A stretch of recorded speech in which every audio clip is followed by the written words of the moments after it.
My name is Valerie Miles. I'm the director of Granta, the Spanish edition of Granta magazine, among many other things. I write for the New York Times, for the New Yorker about Spanish language fiction, and translate and do a little bit of everything. But it's a great pleasure for me to be here today to moderate a conversation between two very highly esteemed and celebrated writers, despite age. Andrés Neumann in Nitzán. We're going to have a conversation today, and we're also going to do a little bit of reading. So we'll kind of go back and forth a little bit between Tal's going to read a few of her poems, and Andrés will read from a few of the books that he has coming out now. I'm going to read just to make sure that I check all the boxes about their accomplishments before we get started, and then we'll enter into the conversation first. Tal Nitzán is an award-winning poet, an editor, and a major translator of Hispanic literature. Tal has published 7 poetry collections, and the last, Atlantis, which has just appeared and was just given a prize recently, which she'll tell us about, 1 novel and 6 children's books, although her second novel, The Last Passenger, is due out shortly.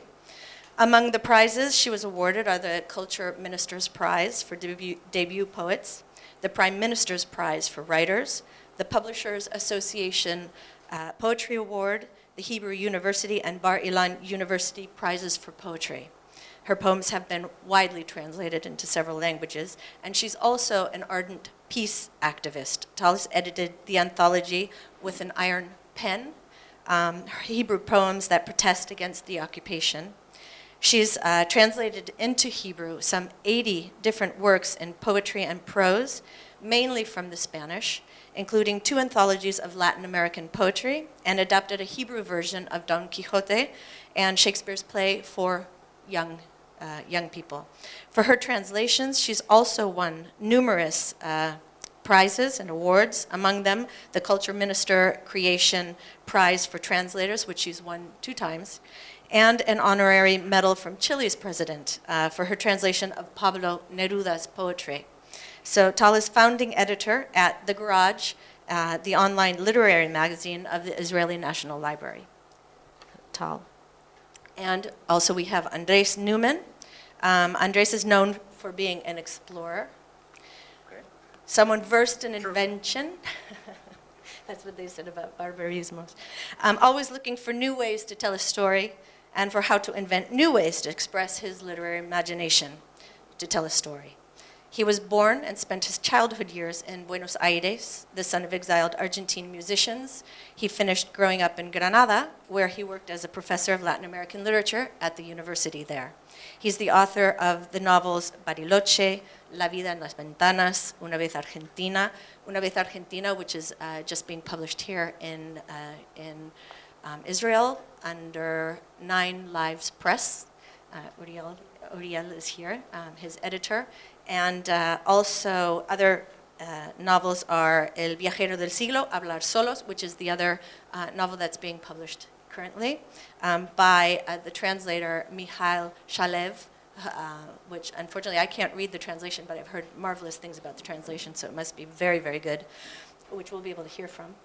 And Fractura, which is his most recent novel. He's also written collections of short stories, El que espera, El último minuto, Alumbramiento, Hacerse el muerto, and of course also poetry, among which are Mística Abajo, No sé por qué, Patio de Locos, and the recent one being Vivir de Oído. So as you can see, he's got already quite an oeuvre. He's also got a satirical dictionary titled Barbarismos in Spanish. He received the Premio de la Crítica, the Premio Hiperión, the Alfaguara Prize, and the Firecracker Award given by the community of magazines, indie editors, and booksellers in the US. He was a finalist for the Herralde Prize for Una vez Argentina, one of the titles that's being published now here, was on the shortlist for the Impact Dublin Literary Award, and a special mention by the jury of the Independent Foreign Fiction Prize. His books have been translated to over 20 languages, and, Bolaño said of him that he's a poeta verdadero. I'm not going to say the other things that Bolaño said, because I think we've heard almost all of them. But I think knowing Bolaño's work, one of the most important things is that Bolaño considered him a poeta verdadero, a true poet. And also another thing that a British literary critic once said about you, which I thought was one of the kind of interesting expressions, is that you are ridiculously talented, which I think is very true. So we're going to start now that you know who the two people we're very lucky to have here to talk about literature. We're going to begin with, as you know from everything that I've just read, how versatile they are. Both of them work in several different forms, from poetry and translation and short story and the novel. So I thought it would be interesting kind of moving into just to get a sense of what is the writing process. How do you know when you have an issue or something that's niggling and that you say, I've got an idea and I need to capture this idea? How do you know what form that idea should take? Do you try it out in different things, or do you know immediately that this has to be a poem and not a story? How does it work for both of you?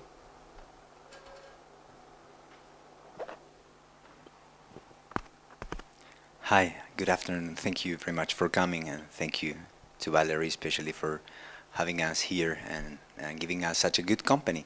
Very, very happy to share this room with you at this beautiful spot, and thank you very much to the festival too.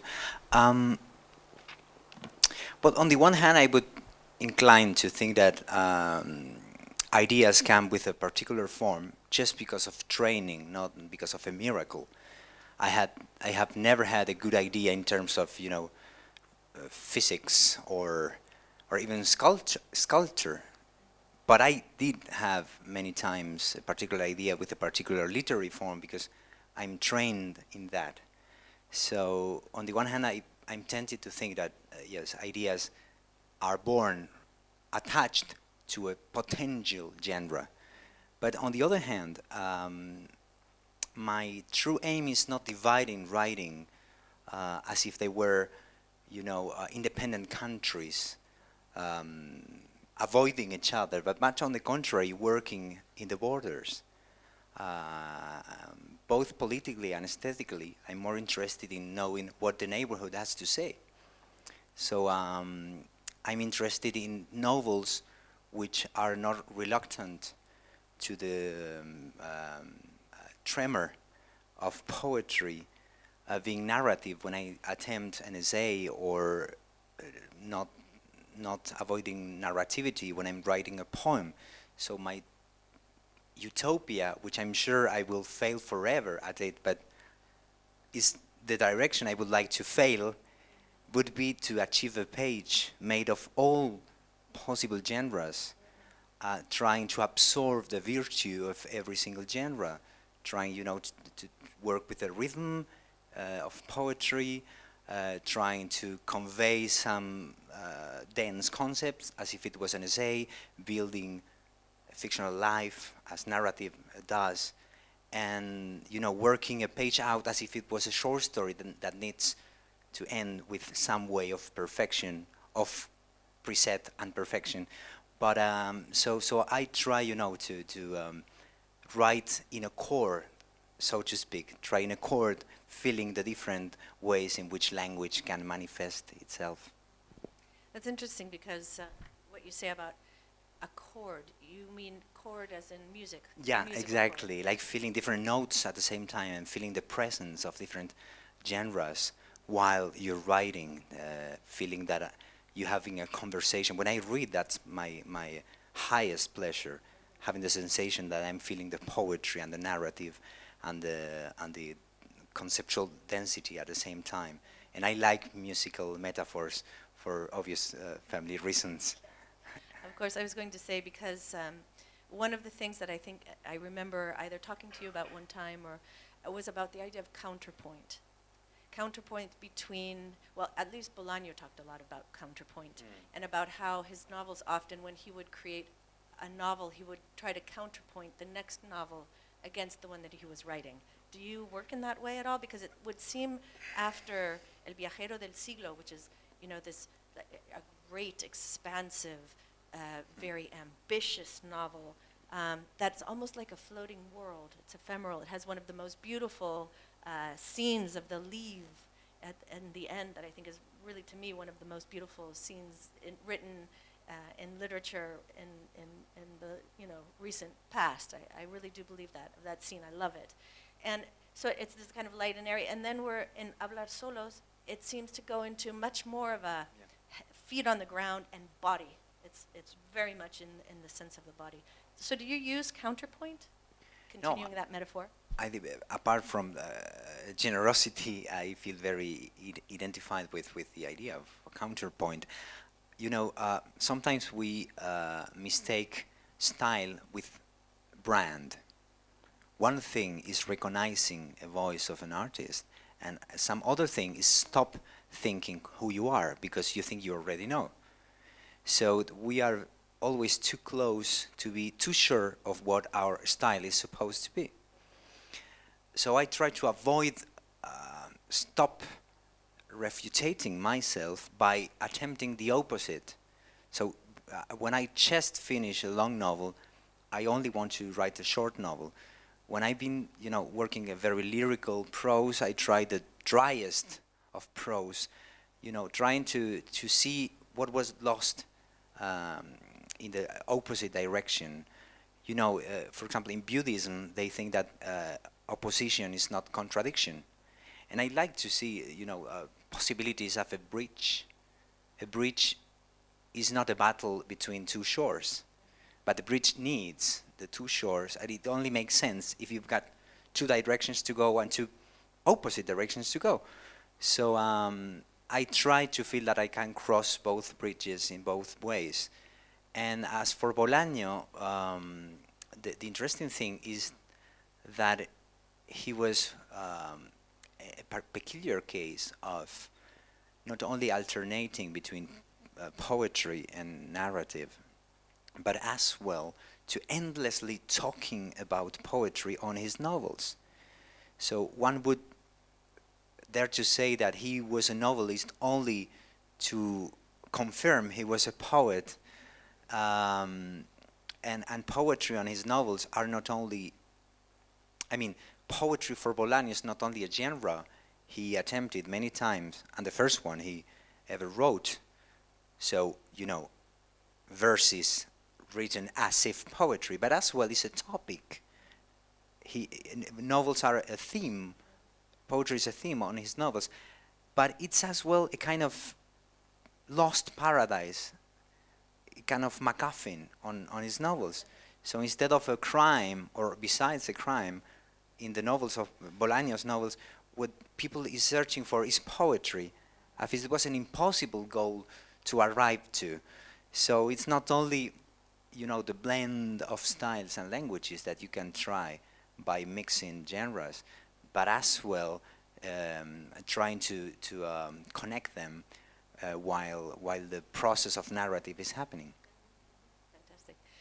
Tal, what about you? You write a lot of poetry. Probably that's your métier. Does the poem, do you sit down to write a poem, or does the idea come and it becomes a poem instead of a story or a novel? Yeah. No matter what we write, whether it's poetry or narrative or short story, a novel, what we try to do in literature is convert this everyday tool that is language and words into a work of art. And that's really strange. That's the basic difference between literature and other arts like music and plastic art. This is the great difficulty of literature, because where is the difference? Because we're using really the same material that politicians use to lie to us, and salespersons use to sell us too expensive cars, and people use to write tweets. And we're trying to make art. So this is, for me, the fundamental effort in writing. Now, to your specific question, I can't decide to write a poem. For me, there are some deep differences. when I listen to you, Andrés, it sounds like very immersive. And for me, maybe because really my métier was for many years writing poetry, it's a very different experience, writing poetry and prose.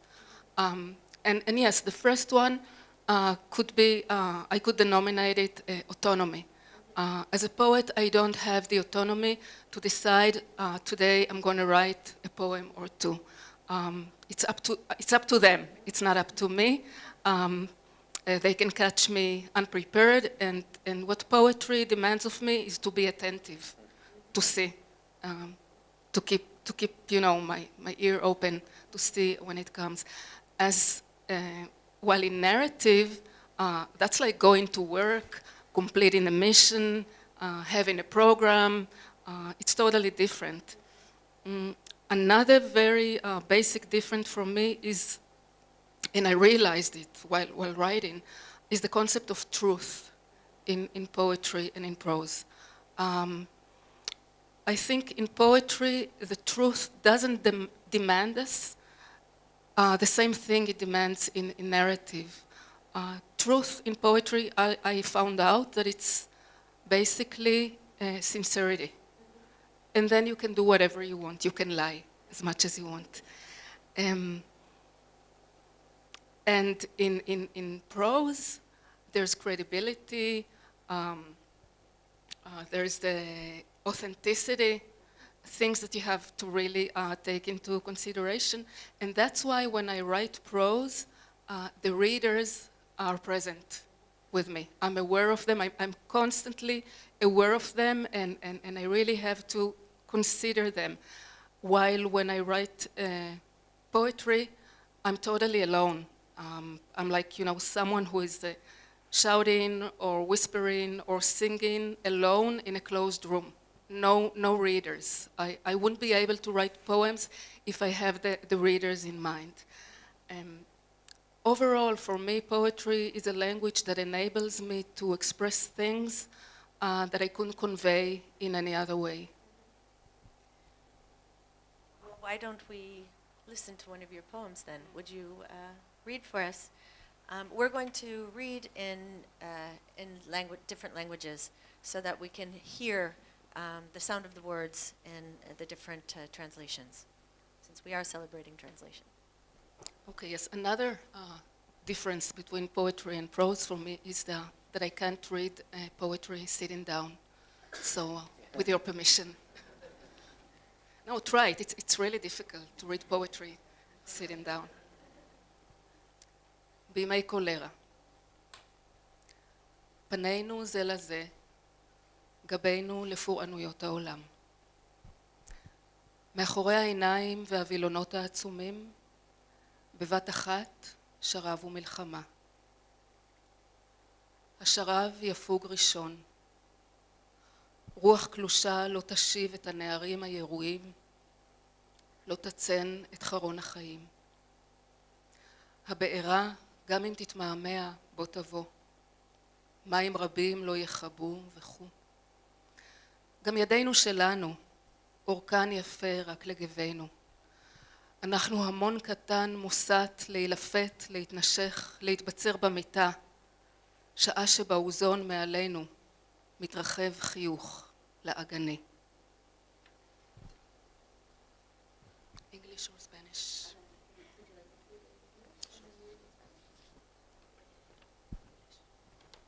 Okay, I will read in English, and then Todd's going to read in Spanish, or did you want Andrés to read in Spanish? I would love to. In the time of cholera, facing one another, we turn our backs to the world's calamities. Behind our closed eyes and curtains, both heat and war erupted at once. The heat will calm down first. The faint breeze won't bring back the boys who have been shot, won't cool down the wrath of the living. Even if it tarry, the fire will come. Many waters won't quench, etc. Our arms as well can only reach our own bodies. We are a small crowd, incited to bite, to cling to each other. to barricade ourselves in bed, while in the ozone above us, a mocking smile cracks wide open.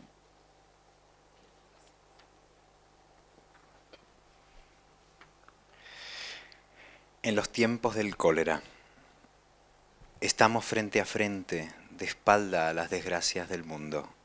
Tras los ojos cerrados y las cortinas corridas, azotan de repente el siroco y la guerra. El siroco se calmará antes, la leve brisa no revivirá a los muchachos baleados, no enfriará la furia de los vivos. El incendio, aunque demore, ha de llegar. Hará falta tanta agua, etc. Nuestros brazos no alcanzan más allá de nuestro cuerpo. Somos una masa azuzada a aferrarnos y mordernos, a amurallarnos en la cama mientras arriba, en el ozono, se abre una sonrisa burlona. Tal, moving to the idea of translation and the fact that we're reading this evening in so many different languages. Can I say something very brief before we jump to something else? No, because I like very much what Tal said about reading standing, and I tried, but it depends on the tradition. You know, I remember that in the Anglo-Saxon tradition, for example, English or British poets very often read standing, unlike Spanish language poets, which some of them do, but normally we remain sitting. And I remember a beautiful story that happened in Colombia, where a Welsh poet was supposed to have the translation screened so that everybody could understand, but for some reason there was no translation and something forgot, so they mixed up the day or whatever, so he was left alone in front of a crowded theater. It was like 1,000 people, and nobody was understanding what he was reading, and what he did was standing and reading them as if everybody understood, and there was this standing ovation and some other kind of understanding, just because he was so persuasive, not with words but with rhythm, and I ended up being his translator because I fell in love with his poems just because he read standing. So be careful. And the second very brief thing is that I was, when Tal said this about the difference between writing poetry and writing novels, and I totally agreed about the discipline part, or waiting, attentively waiting until the writing comes. I think I found a link between both ways of writing. Sometimes when this, you know, the difference between sincerity and exactly, which is a very interesting way to put it. But I was thinking about these exceptions, for example, these poets who invent characters and they need a character to be sincere. I was thinking about Pessoa, who was unable to write interesting poems under his own name. He was a very conservative poet when he signed his poem with his true name, but my God, when he invented these characters with some other names, he was much more Pessoa than he was when he signed with his own name. So sometimes when you invent, you know, a solitary crowd, you find a voice that you never imagined you had. So sometimes both processes work at the same time. Well, I must tell you, several years ago, I invented an Argentinian poet, Sebastiaan Masetto, a very well-known and existing Argentinian poet. We went to the same school. Let me tell you about it. You're not the only one. And he kind of helped me carry a burden of a certain poetry that I couldn't write alone. And he came one night complete with all his biography, and he published only one book in his lifetime, and then, you know, posthumous. And I wrote his poetry, Sebastiaan Masetto. I have it here to give it to you. Oh. Wait, it's a long story. The story really gets very, very complex. And I wanted to know if it works, because I felt that under Luis Sebastián Masetto, I wrote a totally different poetry than my own. And so I met a very good friend of mine who is a translator and a publisher, Rafi Weicher. The Israelis will know him. He has a publishing house. And he publishes a lot of translated poetry. And I published with him poems by Octavio Paz and Cesar Vallejo and Neruda, etc. So I met him and I said, I have this new Argentinian poet to introduce to you, because it was like a test. And I remember that my knees were shaking because I was lying to a good friend. And so Once more.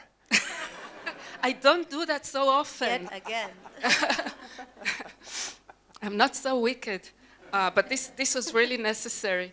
And so I let him sit there. He was reading, I was shaking, and so he finished reading, and he lifted his head, and he said, okay, go ahead, get the rights, and let's publish The Son of a Bitch. Let's have a book by Masetto. And okay, later, Masetto formed a part of one of my poetry books, and it's supposedly I translated him from Spanish. But in the end, there's a footnote that says very clearly that there's no such poet in Spanish. But one of the critics who wrote about my book said, she had very nice things to say about the book, but she's a poet too. But in the end, she says, I really don't appreciate the fact that Tal mixes translation with her own poetry. She shouldn't have included Masetto in her own book. But that's not the end.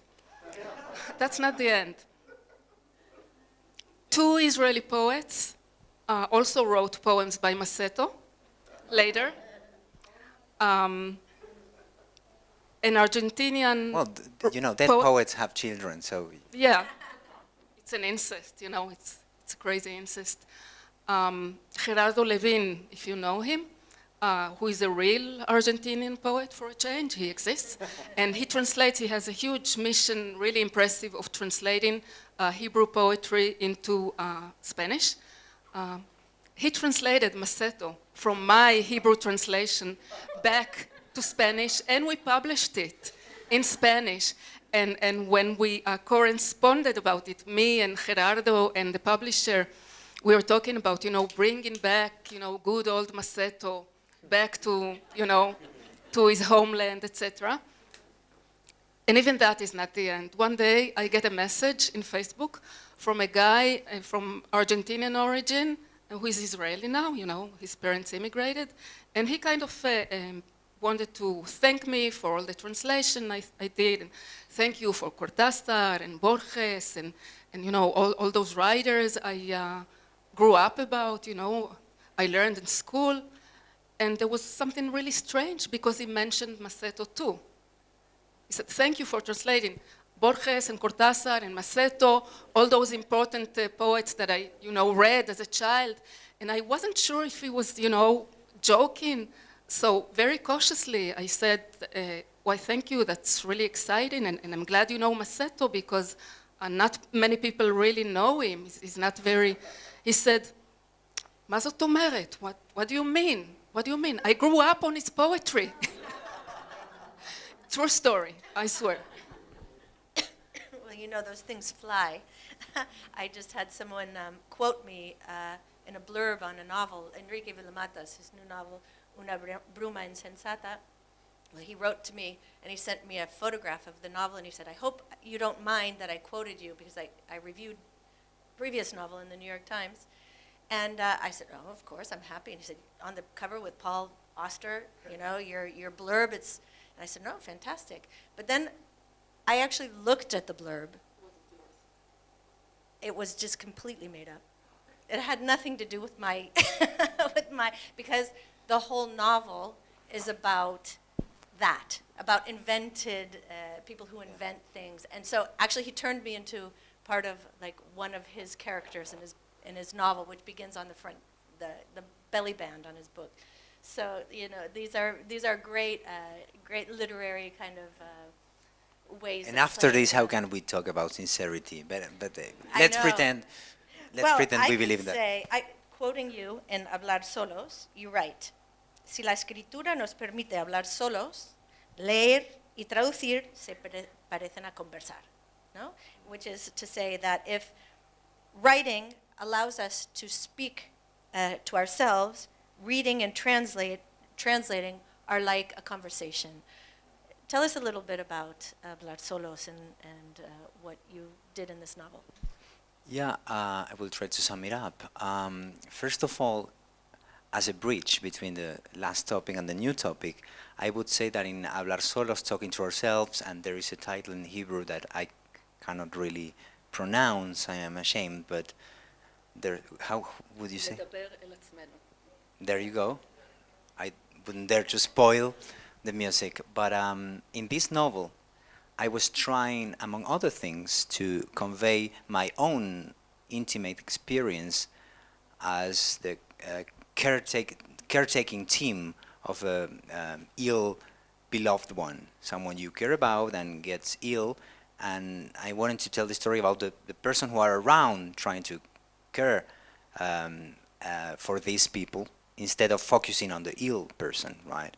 So the novel, the repressed novel of the caretaker who doesn't give themselves the right to tell the story because there's someone else being the protagonist, supposedly. Okay, so I was trying very hard and I found it so intimate that I was constantly self-repressing me, searching for justifications, trying to, putting myself in a nice corner of the story. So I had to invent a female voice in order to be sincere. And once I found this Elena, she said on my behalf so many things that I wouldn't be able to say after my own name. And this is a road trip between the father and the son. The father is ill and the son doesn't know this, so it's like the departing trip for the son and the returning trip for the father. It's two trips at the same time. But this is the kind of typical male mythological trip, Ulysses. But the important part is Penelope, who is supposedly waiting for them and undertaking an adventure of her own. And so the focus moves slowly from the Rose story to Penelope, who is the true protagonist. But the interesting thing, among many other things, is that Elena is constantly, she's a teacher of literature, and she's constantly reading books in order to understand what is happening to her, as if searching for the words able to name her conflicts. So I had to negotiate with her what kind of books we would read for the novel. And it was hard because obviously disguised as Elena, we didn't like the same books. So I didn't want for her to quote an author that I hated, but I didn't want to tell her what to do because it was her novel, not mine. So what we ended up doing was settling this agreement. I asked her, please quote only writers that I love, but I promise I will reread the books as if I were you. So I went again to underline my favorite books with a different color. And I found, amazingly, that the underlines were totally different. So I tried to underline my favorite books as if being a woman with a child, 10 old years child.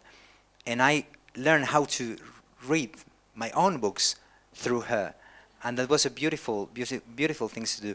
And a third point in case was the translating subject, because I translated the quotations of the book she reads in languages other than Spanish. So I went to the original and I translated them by myself, which I enjoyed very, very much doing, because I've always thought that translating is the most accomplished way of literary pleasure, because it's the only way you have to read and write the same book at the same time.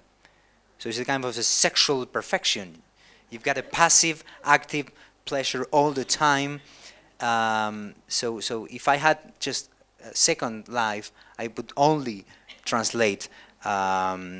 And I think in a way, the most important thing about translating, I don't know what you think as a translator, and you have translated much more than me, but people insist on the importance of knowing the foreign language you are translating from, as if it was like kind of philologist issue.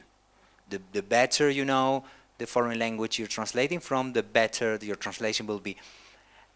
I can't deny that's important, but the most important thing, in my opinion, is relearning your mother tongue and realizing as a translator that your mother tongue is a foreign tongue too, and expanding the borders of your mother tongue. So the ultimate experience of translating, my opinion, is learning what your mother grammar can do, and you didn't know until you found a foreign friend.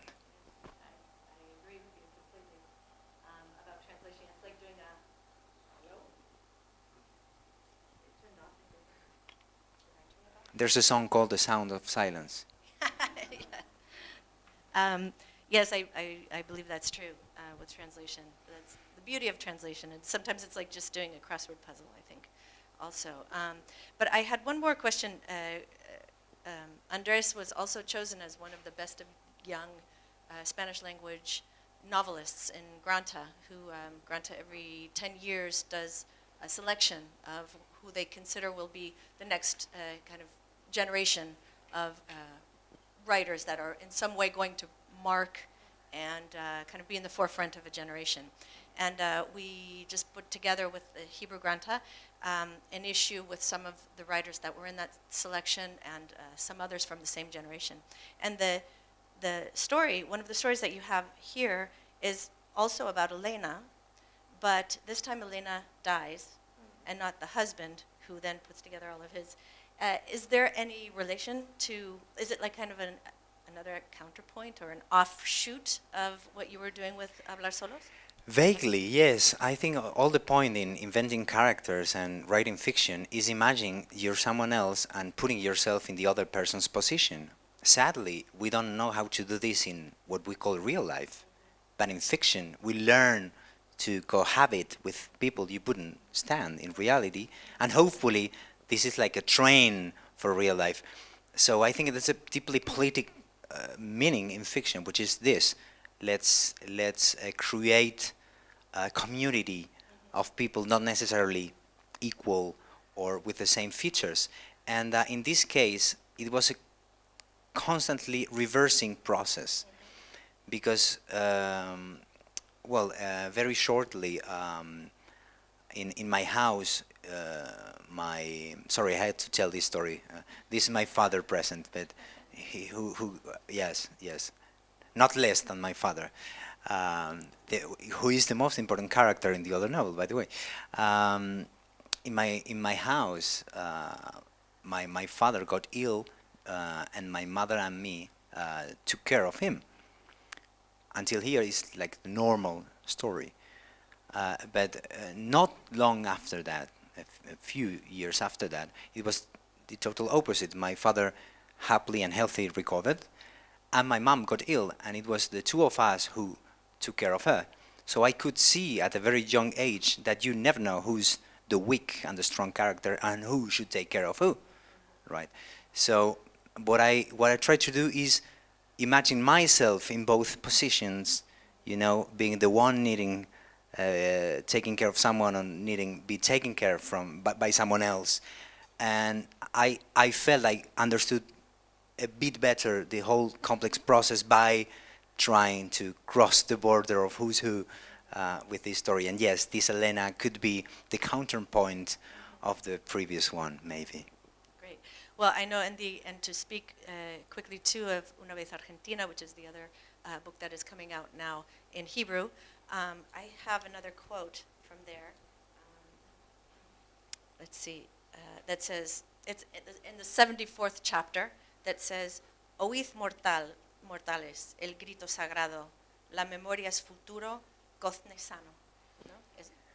Could you talk about that? Well, there's a hidden code there, because the first line is part of the national anthem in Argentina, which funnily enough begins with a perfectly Spaniard expression, oíd So it's very funny. It's very grand.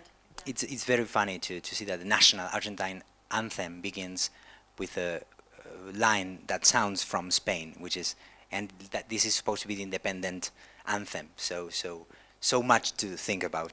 But yeah, I think that sometimes we need to invent our memory or reinvent it, because what we call our memory, both collectively or in terms of family, is just a bunch of versions that other people gave you. If we think about our own childhood, most of what we call our memories as children come from our parents' narrations, our grandparents, so we don't own our childhood memory. And to me, this is really amazing, because that's supposed to be the base of your identity, of your memory. It's just a collective narration. So that's why the novel begins with the day I was born, as if I remembered perfectly, making it very clear that from the very first day of my life, I was just the result of a collective narration. And I don't think we can build a serious country without taking this into account too. Wonderful. And of course, I wasn't born in a serious country. Who was? Who is? Well, Tal, your relationship, it's very interesting. Both of you are very cosmopolitan. You have a number of identities. You've been a lot of different places, languages. Tal, tell us a little bit about how maybe that has influenced your work, your writing, the fact that you were born in Argentina, that you live here, you live between languages, and the translation. How has that affected your work? Actually, I was born in Jaffa.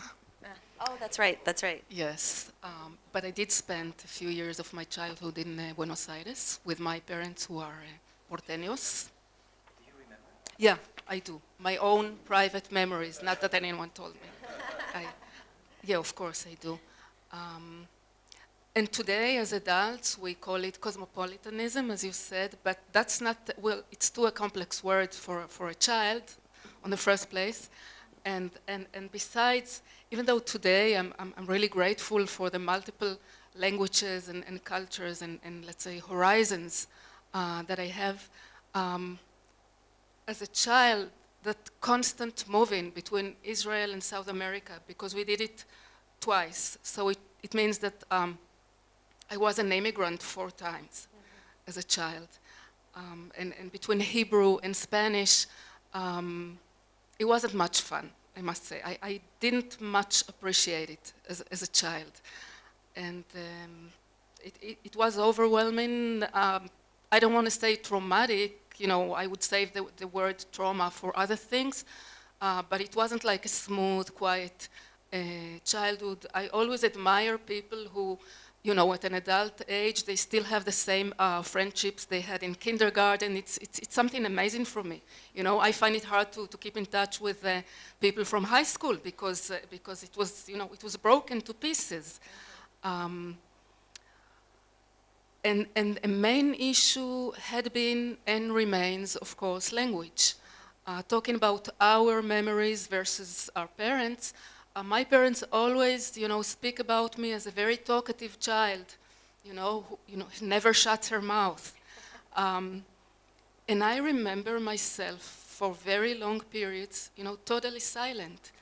Whenever they moved me, whenever I had to relocate again, I would simply shut up and listen. And I remember I wrote about it, I revisited this experience in my poetry and also in a couple of children's books that, by the way, if I could have read those books that I wrote when I was a child, I think they would have cheered me up. But I didn't have them. So one of the things I remember is like there's a talk going on in Spanish, and I plan my answer, and I try to plan my answer with words that don't include R. And until I finally have my answer in my head, the talk is long ago, my answer doesn't count for anymore. So it might be very well be that I eventually became a writer because of that early experience. But if you told me that as a child, I don't think it would have, consolate me. Not really. I just wanted a quiet, normal childhood. And one thing is that since then, normality for me is the greatest fantasy. That's what I dream of. And now the same complex relationship exists, I think, between me as a writer and me as a translator. It's not simple at all. I'm really saddened that you just told me now that it's like the perfect sexual experience. I think I would have felt much, much better about it. And I must confess, it never crossed my mind when Well, it's just a cheap metaphor. I could get very cheap, if I wanted. Given the opportunity. Yeah. But I totally agree that the target language is really important. I mean, my forte has to be Hebrew. And it could be a pleasure, especially for me, translating poetry into Hebrew is much, much easier than translating prose. There's something in Hebrew that I just, sometimes translating poetry, I just have to let Hebrew lead me, and it does the job. While translating prose is always like going through the wall. Hebrew is so different and sometimes so rigid in prose that you really have to keep inventing, like, putting the road in front of you before you make the next step. That's the experience, not very sexual, I must say, of not very sexy, of translating prose. And one thing that happened when I started as a student, I was like an emerging writer. I started writing poetry, and then I started translating poetry. And what happened was that translation totally shut me up as a poet. I stopped writing my own poetry in order to make room for, as you said, it's reading and writing at the same time. So instead of writing my own poetry, I wrote poetry by Pablo Neruda and César Vallejo and Octavio Paz and Alejandra Pizarnik. He's a very good company. It was too good a company because eventually I couldn't write my own poetry. These are really giants of poetry, real giants. And they cast too large a shadow on a young poet that I was. And also it's much, much easier, psychologically, it's much easier to translate because there's never the empty, blank, white page. You wake up and you take off from the last verse you finished yesterday and you just go on. You don't have to invent it. But more than that, I mean, their voices were too important and my voice became unimportant. And it took me several years of really struggling to make way for my own voice and to go back to my own writing. And curiously enough, the way it happened was totally physical. Going back to your cheap metaphor, almost halfway. What really liberated my voice as a poet was dancing, a course of dancing. It was called Dancing with Wolves, and it's something very mystical, like we all have different animals that accompany us, like a certain body animal, and mind animal, and heart feeling animal. And I found out that my throat animal, my voice animal, was what do you call it? A half man, half horse. Centaur. A centaur. Yeah, which was amazingly powerful, and it never crossed my mind that my voice animal would be a centaur. And after I did the dancing of the centaur, that was really one of the most powerful physical experiences that I had. I was able to go back and start writing again, and I realized that there is not, and there shouldn't be, a hierarchy in writing when you write. Like I could translate the most important, huge monsters of poetry, but nobody can write as I do. Right. Of course, it's your Nobody own can voice. write as I do, and it's my responsibility to make room for that. Absolutely, absolutely. Well, we only have a little bit of time left, so we wanted to, again, now hear start talking about Andrés's sex? voice. We would like to hear Andrés's voice in the different languages. So Andrés is going to read a brief excerpt from speaking to ourselves, hablar solos, and we'll read that extract in Hebrew and in English.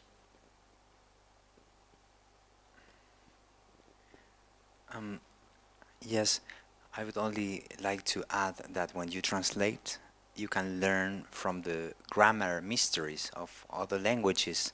Just small example. As many of you know, in Spanish, you don't need to put always the subject, for example, I or you, in the middle of the sentence. As you do in English or French, you have to do I need, je or whatever. J'ai besoin de, I need, I can say necesito. So the subject disappears. So this is kind of a powerful possibility that Spanish gives you. I once heard that, for example, in Albanese, they have two verbs for dying.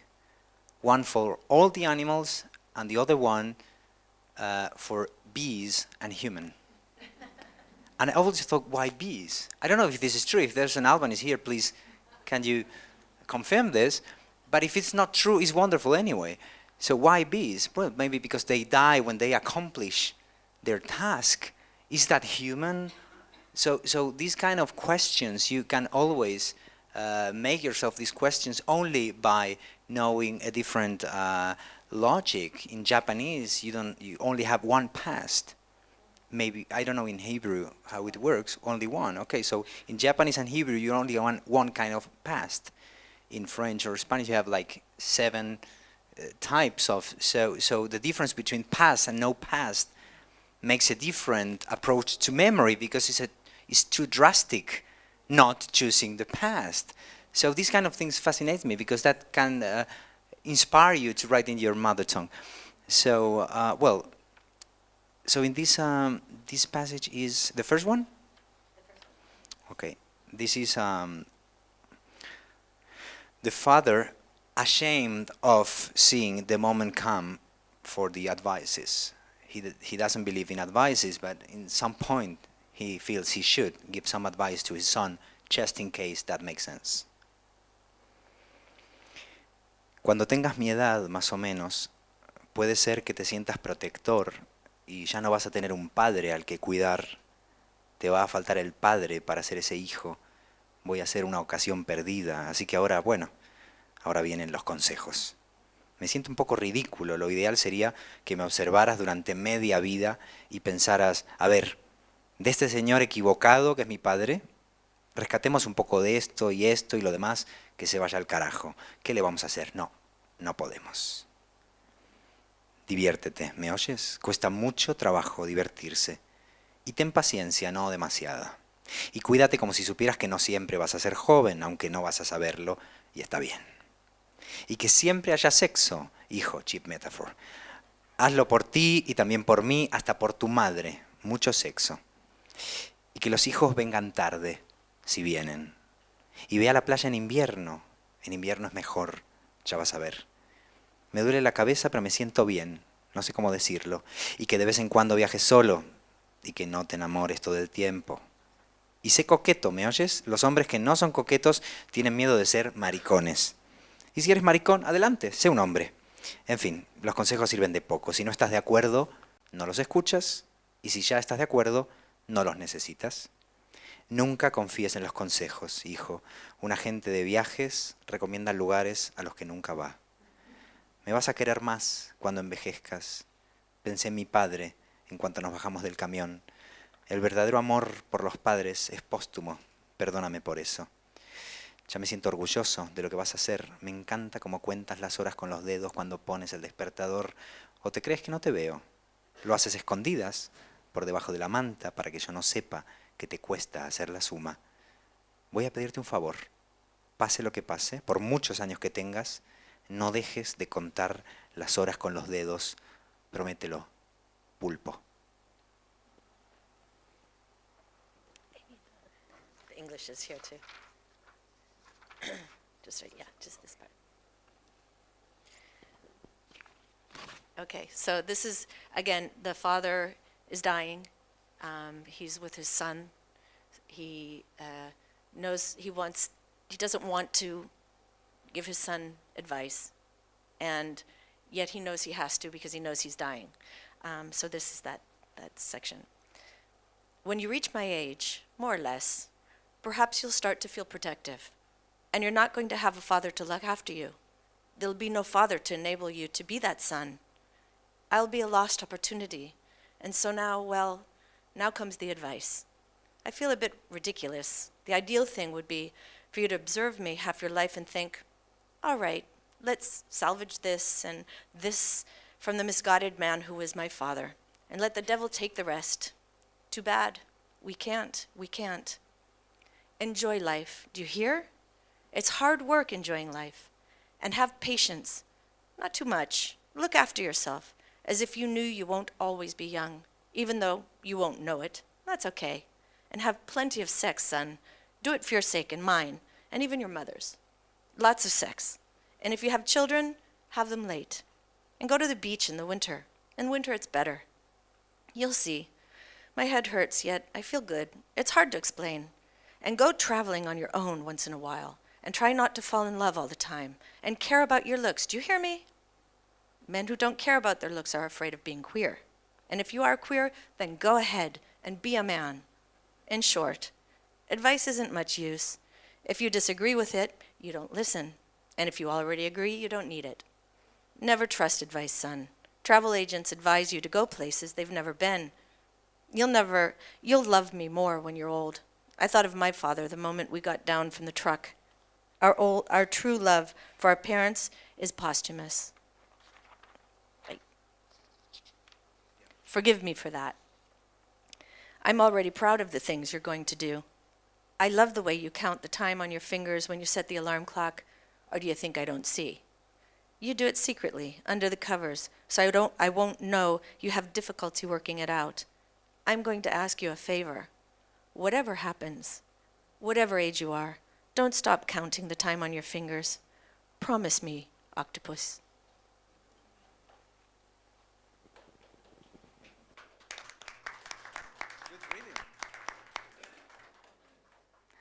כשתהיה בגיל שלי, פחות או יותר, אולי תרגיש מגן, כבר לא יהיה לך אבא לטפל בו, לא יהיה לך אבא כדי להיות הבן הזה.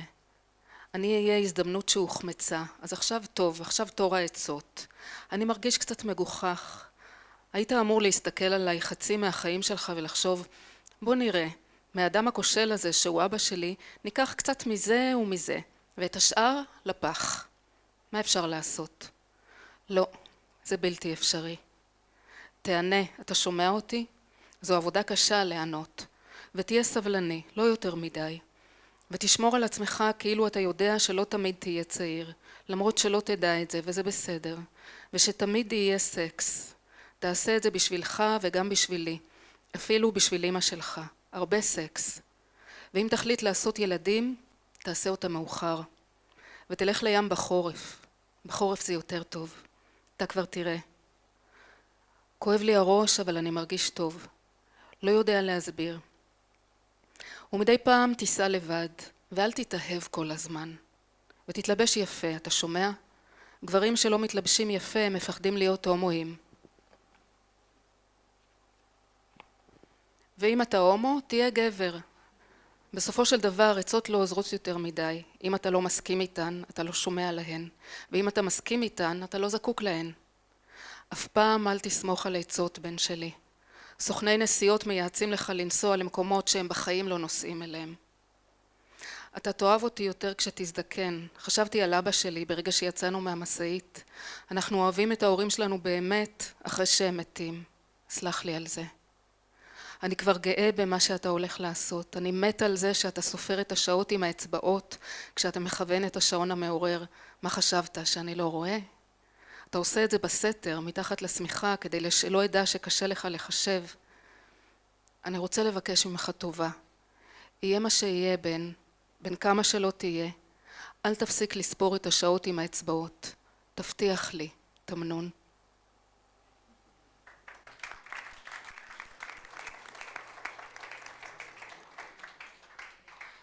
Unfortunately, our time is up for the evening. I had hoped that we would have a chance for some discussion, but the authors are here. They'll be outside. Their books are outside, so we can continue the conversation outside. Thank you so much, Nitzán. Thank you so much, Andrés.